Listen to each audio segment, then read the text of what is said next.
Assalamualaikum warahmatullahi wabarakatuh. Perkenalkan, nama saya Akbar dengan NIM 201096, kelas Teknik Perminyakan C 2020. Akan mempresentasikan hasil praktikum fisika saya, yaitu besaran gelombang dengan kode F5. Adapun dosen pengampunya Bapak Dharma Arunglabi, SSI, MT.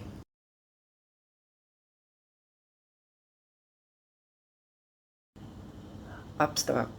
Praktikum besaran gelombang ini bertujuan untuk memahami konsep dasar perlambatan gelombang, mengenal dan memahami besaran-besaran gelombang, dan menganalisis besaran-besaran gelombang.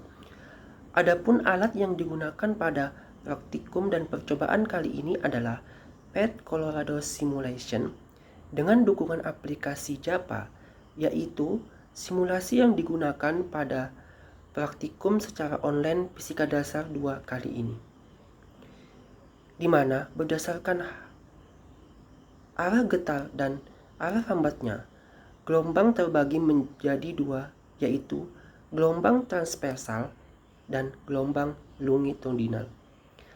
Berdasarkan hasil yang diperoleh pada praktikum kali ini, bahwa semakin besar frekuensi, maka semakin kecil panjang gelombangnya. Dan semakin bertambahnya frekuensi, maka semakin banyak gelombang yang terbentuk. Kata kunci: besaran gelombang, frekuensi, cepat lambat gelombang.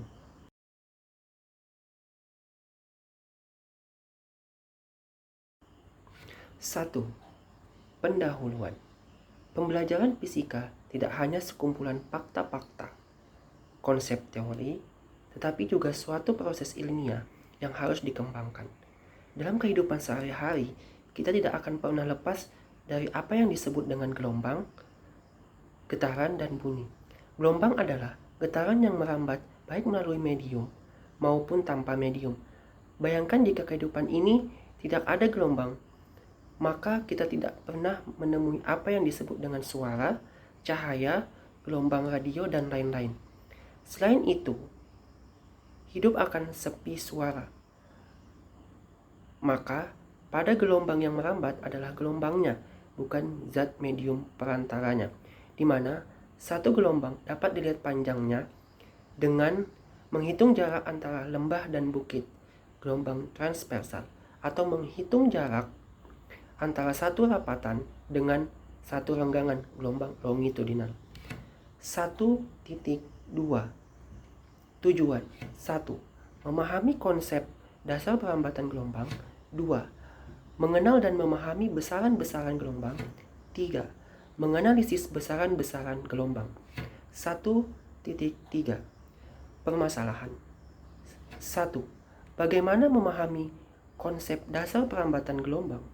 2. Bagaimana mengenal dan memahami besaran-besaran gelombang? 3. Bagaimana menganalisis besaran-besaran gelombang?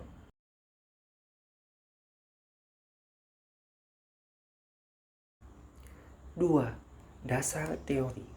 Gelombang adalah energi yang merambat dari satu titik ke titik lainnya. Berdasarkan arah getar dan arah lambatnya, gelombang diklasifikasikan menjadi dua jenis, yaitu gelombang transversal dan gelombang longitudinal. Gelombang transversal adalah gelombang yang arah lambatnya tegak lurus dan arah getarnya. Gelombang transversal terdiri dari bukit dan lembah. Gelombang longitudinal adalah gelombang yang arah lambatnya searah dengan arah getarnya. Gelombang longitudinal terdiri dari perapatan dan regangan. Pada umumnya, gelombang yang diamati dinyatakan dalam fungsi sinusoidal. Fungsi sinusoidal tersebut terdiri dari variabel-variabel yang merupakan besaran atau parameter gelombang. Parameter gelombang yang umumnya diantaranya amplitudo, fase gelombang, panjang gelombang, periode, frekuensi, dan cepat lambat gelombang. Amplitudo merupakan perpindahan maksimum elemen atau partikel dari posisi kesetimbangannya saat gelombang merambat.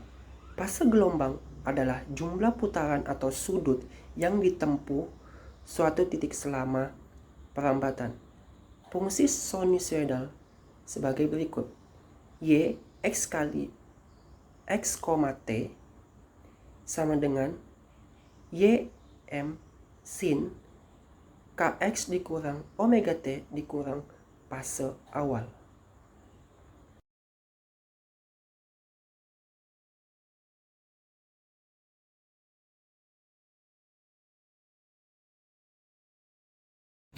Tiga, metode percobaan. 3.1 peralatan. Buka simulasi PET dan klik link yang telah tersedia pada modul. 3.2 langkah-langkah. 1. Buka simulasi PET dan klik link yang telah tersedia. Yang kedua, atur simulasi menjadi oscillate. Yang ketiga, atur simulasi menjadi no end. 4. Atur damping ke posisi non dan tension ke posisi high, serta tampilkan rules dan reference line. 5. Atur amplitudo dan frekuensi pada simulasi. Yang keenam, tentukan nilai S yang terbaca pada penggaris. Yang ketujuh, hitung banyak gelombang yang terjadi. 8. Hitung panjang gelombang yang terjadi, periode, dan kecepatan lambat gelombang tersebut.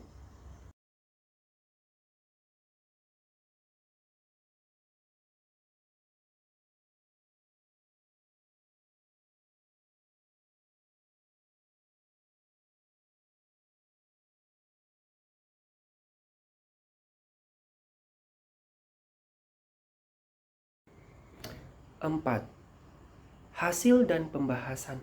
4.1 analisis data.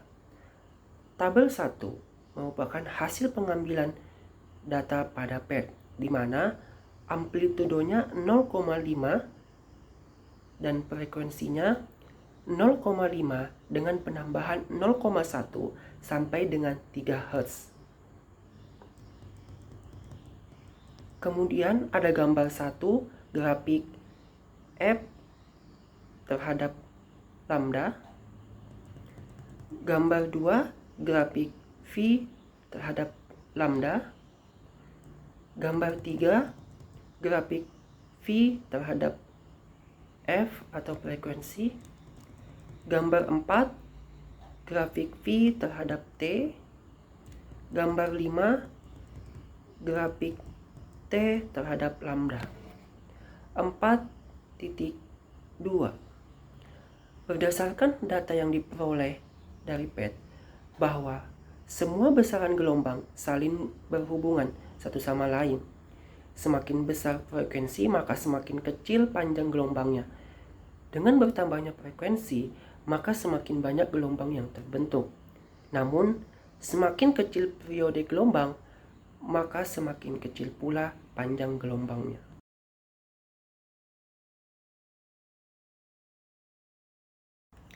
Lima, kesimpulan dan saran. 5.1 kesimpulan. Dari percobaan yang telah dilakukan, diperoleh kesimpulan sebagai berikut. 1. Gelombang adalah energi yang merambat dari titik ke titik lainnya. 2. Setiap besaran gelombang memiliki hubungan yang saling berhubungan satu sama lain, sesuai dengan grafik yang ditunjukkan di atas. 3. Semakin besar frekuensi, maka semakin kecil panjang gelombangnya. 4. Adapun bertambahnya frekuensi, maka semakin banyak gelombang yang terbentuk. 5. Semakin kecil periode gelombang, maka semakin kecil pula panjang gelombangnya. 5.2 saran. Saran yang diberikan pada percobaan ini diantaranya: 1. Sebaiknya sebelum memulai praktikum, diharapkan membaca dan mempelajari modul terlebih dahulu, agar pada saat tes pendahuluan bisa paham dan bisa melakukan pengambilan data. 2. Penulis mengharapkan kritik dan saran dalam penulisan laporan ini agar praktikum selanjutnya bisa lebih baik. 3. Kita harus memanfaatkan waktu sebaik mungkin agar praktikum yang kita lakukan dari pengambilan data, menyusun laporan yang dibuat atau yang dikerjakan mendapat hasil yang terbaik dan sesuai. 4. Sebaiknya dalam pengambilan data PET dan perhitungan harus lebih hati-hati dan teliti. Sekian presentasi dari saya. Apabila ada kesalahan saya mohon maaf. Wassalamualaikum warahmatullahi wabarakatuh.